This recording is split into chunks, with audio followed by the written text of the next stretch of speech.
नमस्कार दोस्तों, हार्दिक स्वागत है आप सभी का फिर से एक बार हमारे चैनल सनातन धर्म का संसार पर। आप सभी लोग जानते ही होंगे कि 26 अगस्त 2023 के दिन शनिवार के दिन दशमी तिथि पड़ रही है। ये जो दशमी तिथि पड़ेगी ये सावन मास की अंतिम दशमी तिथि पड़ेगी। इसके बाद दशमी तिथि आएगी तो बहुत साल में बहुत आती है, लेकिन जो ये दशमी तिथि होगी सावन की, ये बहुत ही शुभ दशमी तिथि होती है। इस दिन अगर आपने इन उपायों को कर लिया ना दोस्तों, आपकी जो भी मनोकामनाएं हैं, साथ में अगर आपका जीवन बहुत ही अंधकार में चल रहा है, आपको कुछ समझ में नहीं आ रहा है कि हम क्या करें, तो आपको ये उपाय जरूर करने चाहिए। देखो, आज हम आपको इस वीडियो में 3 महा उपाय बताएंगे। पूज्य गुरु जी की कथा सुन करके समझ करके आपको समझाने का पूरा प्रयास करेंगे। लेकिन इससे पहले आप सभी से निवेदन है कि अगर आप इस चैनल पर पहली बार आए हैं तो इस चैनल को सब्सक्राइब करें और साथ में कमेंट में हर हर महादेव या जरूर लिखें। तो चलिए दोस्तों, अब हम अपने पहले उपाय के बारे में बात करते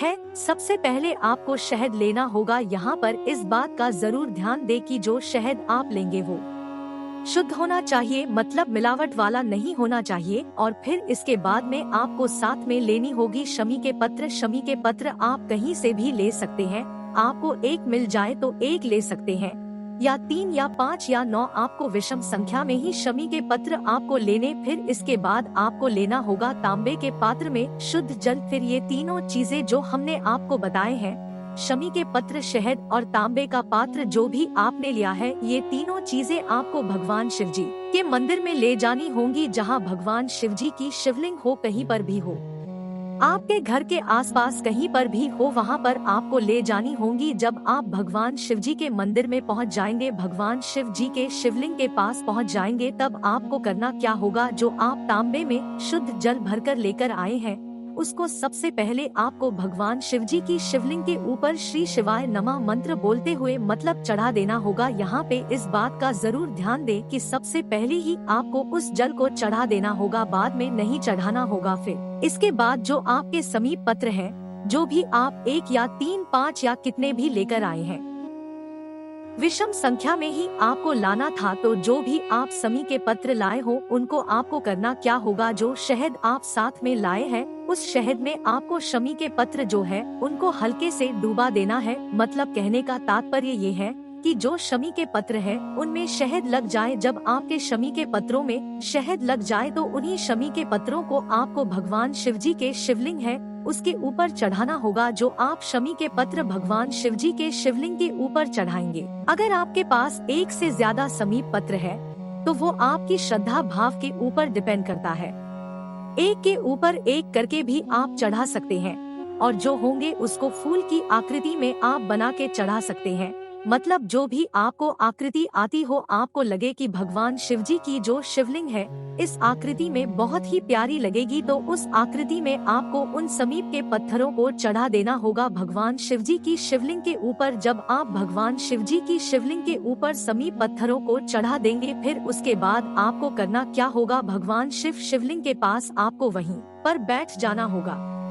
बैठने के बाद आपको अपनी जो भी मनोकामना है, जो भी आप भगवान शिव जी से मांगना चाहते हो, अपने बच्चों के लिए, अपने माता पिता के लिए, या अपने घर परिवार के लिए, या अपने लिए ही कुछ भी मांगना चाहते हो, वो आपको मांग लेनी है।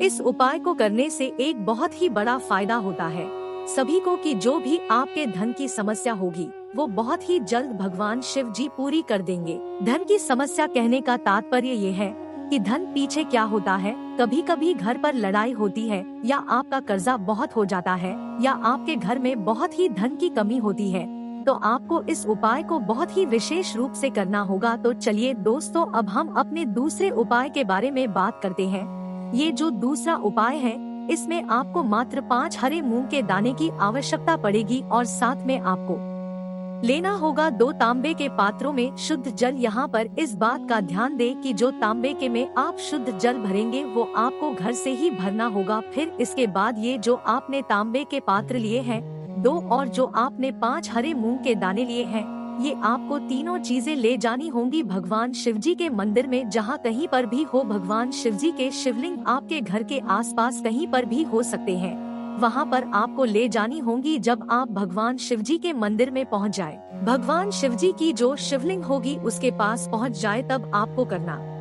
क्या होगा, जो आप 5 मूंग के लाए हैं उसमें से जो 1 मूंग का दाना होगा, उस मूंग के दाने को आपको जो गणेश जी का स्थान होता है उस स्थान पर आपको चढ़ा देना होगा। यहाँ पर इस बात का जरूर ध्यान दें कि जब आप भगवान शिव जी के शिवलिंग में गणेश जी का स्थान होता है, गणेश जी के स्थान पर जो पहला मूंग का दाना आप चढ़ाएंगे तो चढ़ाते ही समय आपको 11 बार श्री गणेशाय नमः मंत्र का जाप करना होगा और फिर जो दूसरा मूंग का दाना होगा उस मूंग के दाने को आपको माता अशोक सुंदरी जी के स्थान पर चढ़ाना होगा, जो कि शिव जी की बहुत ही प्रिय पुत्री है।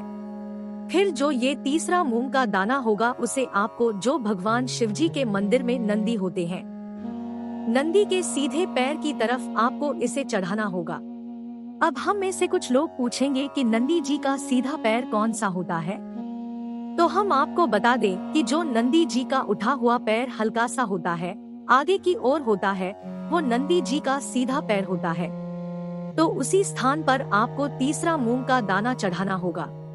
फिर इसके बाद आपके पास 2 मूंग के दाने बचे तो आपके पास जो 2 तांबे के पात्र आप ले गए हैं उसमें शुद्ध जल ले गए हैं, उन दोनों में आपको एक एक मूंग का दाना डाल देना होगा। फिर जब आप मूंग के दाने जो अलग अलग पात्रों में डाल देंगे, फिर आपको करना क्या होगा, जो ये 2 पात्र हैं उनको आपको दोनों हाथ में अलग अलग पकड़ लेना है। तो जो भगवान शिवा जी की जो शिवलिंग है वो शिवलिंग के ऊपर आपको चढ़ाना होगा। चढ़ाते समय इस बात का जरूर ध्यान दें कि जो शिवलिंग पे आप जल चढ़ाएंगे उस समय जो आपके दोनों पात्र वो आमने सामने होने चाहिए और जो दोनों पात्रों से जल गिर रहा होगा 2 धाराओं के रूप में गिर रहा होगा। तो दोनों जो धाराएं होंगी वो आपस में मिलकर एक धारा का रूप ले ले। उसके बाद भगवान शिव जी की शिवलिंग के ऊपर गिरना चाहिए। हम आपको इस वीडियो में समझाने की पूरी कोशिश कर रहे हैं। यहाँ पर इस बात का जरूर ध्यान दें, जब आप भगवान शिव जी के शिवलिंग के ऊपर दोनों पात्रों से जल चढ़ाते होंगे तो चढ़ाते हुए आपको भगवान शिव जी का जो मंत्र है श्री शिवाय नमः मंत्र का करते हुए ही चढ़ाना होगा। फिर इसके बाद आपको भगवान शिव जी की शिवलिंग के पास बैठ जाना है। जो भी आपकी मनोकामना है, जो भी आप भगवान शिव जी से मांगना चाहते हो, अपने बच्चों के लिए, अपने माता पिता के लिए या अपने लिए ही, जो भी आप भगवान शिव जी से मांगना चाहते हो आपको मांग लेना है।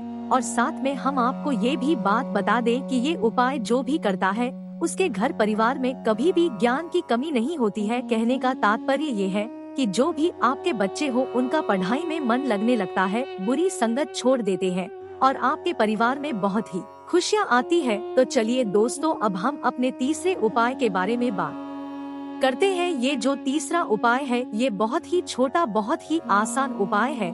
तो इसके लिए सबसे पहले आपको लेना होगा एक चावल का दाना। जो चावल का दाना आप लेंगे तो यहाँ पर आपको इस बात का ध्यान रखना चाहिए कि वो खंडित नहीं होना चाहिए, इस बात का विशेष ध्यान दे। और फिर इसके बाद आपको लेना होगा एक हरे मूंग का दाना, मात्र एक चावल का दाना और मात्र आपको एक हरे मूंग का दाना लेना है। फिर इसके बाद आपको तांबे के पात्र में शुद्ध जल लेना होगा। जो भी आपके पास तांबे का पात्र हो उसमें आपको शुद्ध जल भर लेना है, घर से ही भरना होगा। फिर ये सब चीजें आपको ले जानी होगी भगवान शिवाजी के मंदिर में। जहाँ कहीं पर भी भगवान शिवाजी की शिवलिंग हो, आपके घर के आसपास कहीं पर भी हो, वहाँ पर आपको इन चीजों को ले जाना होगा। इसके बाद जब आप भगवान शिवाजी के शिवलिंग के पास पहुँच जाए तो उसके बाद आपको करना, जो आपके पास तांबे के पात्र में शुद्ध जल है उसमें आपको जो चावल का दाना आप एक ले गए हैं उसे डाल देना है उसी पात्र के अंदर। और डालते समय आपको 11 बार चंद्रमौली महादेव का नाम स्मरण करना होगा। फिर इसके बाद आपको उसी पात्र में हरे मूंग का दाना डाल देना है। जब आप हरे मूंग का दाना डालेंगे तो उसी समय आपको बुद्धेश्वर महादेव का 11 बार स्मरण करना होगा। फिर इसके बाद आपको क्या करना होगा, जो आपके तांबे के पात्र में शुद्ध जल होगा जिसमें चावल और मूंग के दाने डाले हैं, उसी पात्र का जो शुद्ध जल है वो आपको भगवान शिवजी के शिवलिंग के ऊपर चढ़ाना होगा। और चढ़ाते ही समय आपको मंत्र का जाप करना होगा, स्मरण करना होगा। फिर उसके बाद आपको भगवान शिवजी के शिवलिंग के पास बैठ जाना है और आपकी जो भी मनोकामनाएं, जो भी आप भगवान शिवजी से मांगना चाहते हो वो आप मांग सकते हैं। आप देखेंगे कि कुछ ही दिनों में आपकी जो भी मनोकामना है वो बहुत ही जल्द पूरी हो जाएगी। और साथ में उपाय उन लोगों को जरूर करना चाहिए जिनके जीवन में ज्ञान, बुद्धि, विवेक की कमी होती है या बहुत ही क्रोध करते हैं। ये उपाय बहुत ही विशेषकर उन लोगों को जरूर करना चाहिए। देखो, हमने आपको इस वीडियो में 3 महा उपाय बताए हैं। जो आपको लगे कि हम ये उपाय कर सकते हैं, वो उपाय आपको करना होगा। अब आपको करना क्या होगा, इस वीडियो को ज्यादा से ज्यादा लोगों का शेयर करें। शेयर करने से होता क्या है दोस्तों, अगर वो इस वीडियो को देखता है और इनमें से कोई एक उपाय कर लेता है, तो उससे जो मिलेगा वो फल आपको भी साथ में मिलेगा। और भगवान शिव जी की कृपा आप पर, आपके घर के लोगों पर, आपके घर परिवार पर हमेशा बनी रहेगी। अगर आपको कुछ समझ में नहीं आता है तो कमेंट में पूछ लेना, गलती नहीं करनी है आपको। और साथ में अगर आपको ये वीडियो पसंद आई हो तो इस वीडियो को लाइक करें और इस चैनल को सब्सक्राइब करें। नमः शिवाय, हर हर महादेव, जय शिव शंभू।